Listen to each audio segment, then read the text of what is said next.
What are the inputs that you have to put into your business right now that would make it unreasonable for you not to get the thing that you want? So let's say you want higher profit margins. What would be the input? What would you have to do? We'd probably have to, most of us measure success by the output metrics, how many new clients you sign, how your team is performing. And it can feel quite demotivating. It can feel like we're trying really hard, we're doing lots of stuff, there's a lot of activity, but there isn't a lot of output to show for it. And that's why it's so important to change the lens and change the perspective through which we view success. And so the next logical question is, well, how do I know that I'm working on the right things, especially if I'm trying something new? How do I know this thing I'm doing is going to work? And the truth is,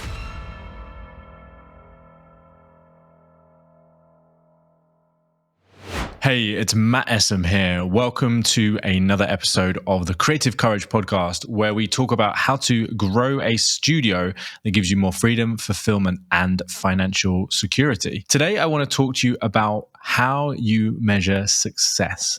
Now, most of us measure success by the output metrics. What I mean by that is how much money you earned this month, how many new clients you signed, how your team is performing, the things that we can measure that are outputs. The problem with this is that often we go significant periods of time without any outputs. And more importantly, there are a lot of things in business that require a significant time investment, sometimes money as well, before they actually start bearing fruit. In James Clear's book, Atomic Habits, he talks about this idea of the plateau of latent potential, which is where you feel like you're doing all of these things, but you're not seeing results.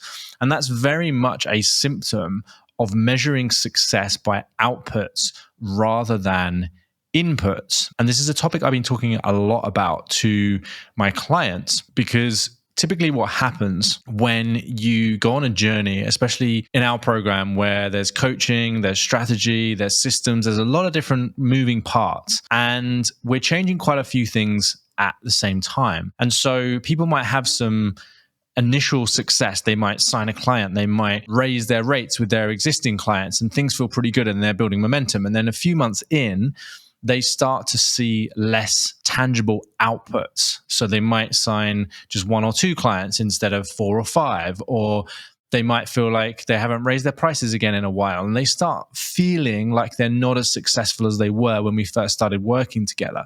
And this isn't just in the context of coaching or working with external consultants. This happens often in our business. We might look at our brand and we might have a rebrand project.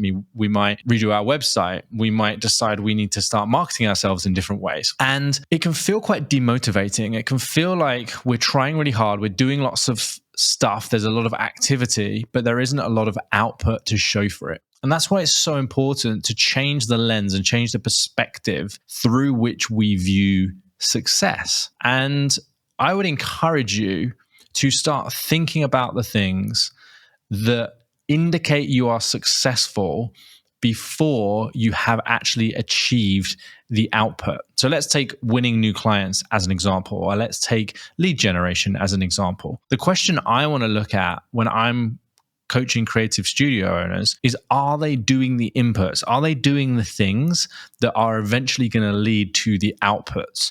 Because if that is true, then it's almost impossible for us to fail. And so it's really, really important that we celebrate the inputs. We celebrate us doing the right things even before we get the output, because it's actually very common for people to give up right at that time, right at that kind of tipping point, where if they'd just done a few more of those things or just put in that little bit more effort, they would have started to see some incredible results. And so I'm thinking about 1 or 2 clients that I've been working with recently. And prior to working with me, they relied purely on word of mouth and referrals to grow their business. And they were fairly busy, but they felt like they were a little bit out of control in terms of their business development. Like they didn't really have control over when new projects were coming in. They were very much at the mercy of their network. They were at the mercy of the market. And so one of the things that we started to do is we started to build a system around lead generation. And I got them to do quite a lot of activity every single day, put lots of things into this system, reaching out to people, crafting their message, content, things like this. And within the first 30 days, they didn't really see any results. And when I say they didn't see results, what I mean was what they thought they were going to get from that process. So signing big high ticket clients. And I had this conversation with them, which was around, okay, you haven't actually signed any clients yet, but you just booked 5 or 6 meetings with really key decision makers in companies that you hadn't been able to reach before. Now, isn't that successful? Isn't that a definition of success? Because if you're able to do that consistently over time, then the sale really just becomes inevitable, because they've been in business long enough to be able to make sales and be able to understand people's needs and their requirements and put a brief together. Like, that stuff is just inevitable, and we can work on how to close that deal. We can work on how to get that deal across the line. But they weren't looking at it like that. They were saying, well, I haven't actually closed this deal yet. And so they started to become demotivated, and they started to take their foot off of the accelerator. They stopped doing as much input because they felt like they weren't getting the results. But the problem was they weren't measuring the right things. If they measured the inputs they put into that system and the outputs they got along the way to the end result, then they would have been much happier. It's a bit like a pilot taking off and within an hour going, oh, I think we should turn this plane around because we haven't landed in France yet, or Spain yet, or, wherever they're flying to. It just would make absolutely no sense. They're looking like, are we moving in the right direction? Are we traveling at the right speed? All of these things, that's what we need to be doing as business owners. And so the next logical question is, well, how do I know that I'm working on the right things, especially if I'm trying something new? How do I know this thing I'm doing is going to work? And the truth is, well, we don't, is the answer, right? We don't actually know for sure that it's going to work. But the way that I like to think about this, and I think I probably borrowed/stole this from Alex Hormozy, is what inputs would I have to put into the system to make success, or to make the output an inevitable outcome, right? So what things would I have to put into the system? What would I have to do to make it unreasonable for me to not succeed? So let's take something like sales or lead generation. Let's say I just went very, very rudimentary and I said, right, I'm going to reach out to 15 people a day in my target audience, and I'm just going to start conversations with them. Well, if I did that consistently, 15 people a day for 90 days, it would be unreasonable for me to not work out some kind of system or process or way of booking calls with my ideal clients. And so if I think about the input, it would be unreasonable for me not to get the output at some point, right? So what are the inputs that you have to put into your business right now that would make it unreasonable or even illogical for you not to get the thing that you want? So let's say you want higher profit margins. What would be the input? What would you have to do?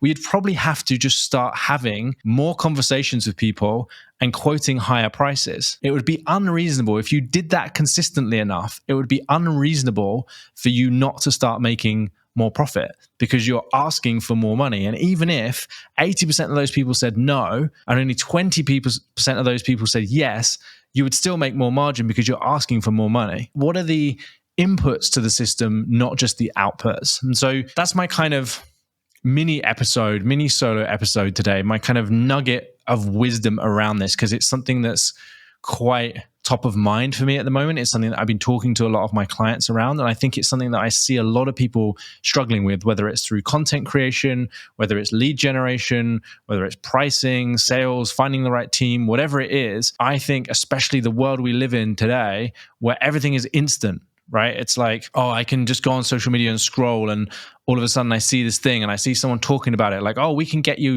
100 appointments in the next 30 days or you don't pay. We see this stuff all the time, and it makes it feel like we should just be able to click our fingers and get the thing that we want. But often that's just not true. And there's complexities and nuances to business.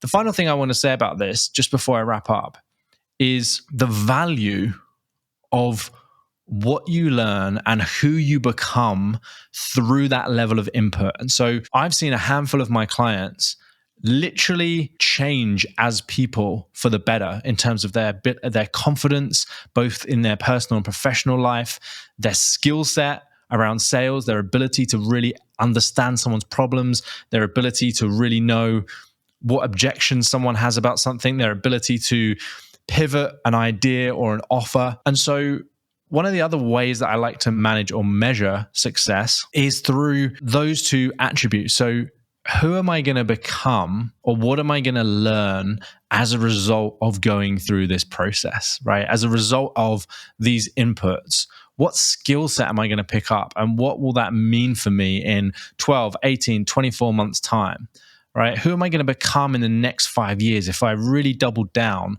on these inputs?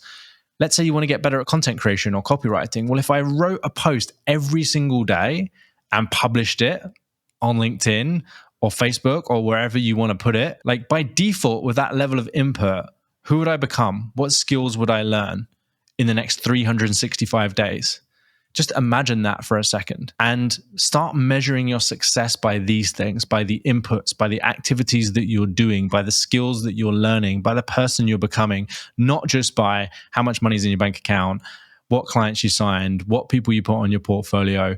That's all outputs. And one of my favorite sayings that summarizes this episode beautifully is people get rewarded in public for what they practice in private. Another way of saying that is measure your success by your inputs, by the skills you're learning and who you're becoming, not just by your outputs. I hope you found this mini solo episode valuable. If you did, why not send it to somebody that you know is maybe falling into this trap? As always, if you did enjoy this, please hit the subscribe button, and I will see you again for more nuggets of wisdom on the Creative Courage podcast next week.